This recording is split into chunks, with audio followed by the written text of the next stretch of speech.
একই অফিস, একই কাজ, একই দায়িত্ব, কিন্তু পার্থক্যটা কোথায় জানেন? একজন পান সব বা সমস্ত সুযোগ সুবিধা, আর একজন পান শুধুই ভাতা।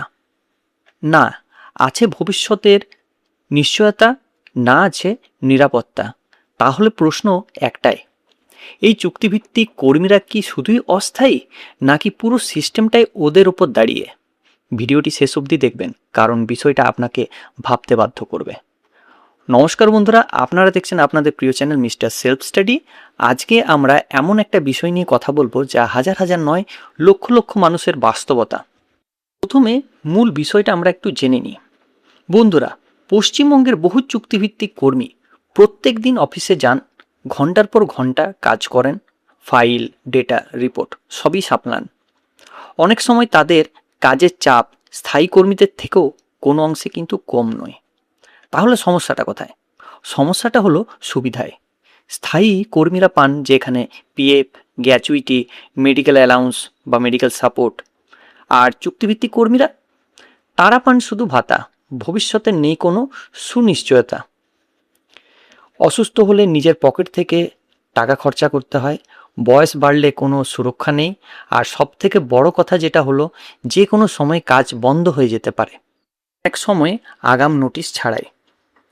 অনেক ক্ষেত্রে দেখা যায় অতিরিক্ত কাজেও তাদের ওপর পড়ে, না বলার সুযোগ থাকে না, কারণ একটা কথাই যথেষ্ট, কাল থেকে আর আসতে হবে না। এই নিশ্চয়তা, এই চাপ ধীরে ধীরে মানুষকে ভেতর থেকে দুর্বল করে দেয়। তাহলে এখন কি হচ্ছে? বন্ধুরা, কিছু কর্মী এখন আর চুপ থাকছে না। কেউ নিজেদের মতামত জানাচ্ছেন, কেউ নিয়মকানুন জানার চেষ্টা করছেন, কেউ বা একসাথে আলোচনা করছেন। কারণটা একটাই জিনিস সবাই বুঝছেন, চুপ থাকলে কিছুই কিন্তু বদলায় না। ইতিহাস তার প্রমাণ রয়েছে। তাহলে সমাধানের পথ কি?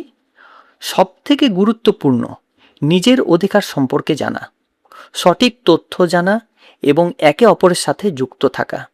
কারণ সচেতনাই সব থেকে বেশি পরিবর্তন শুরু করে।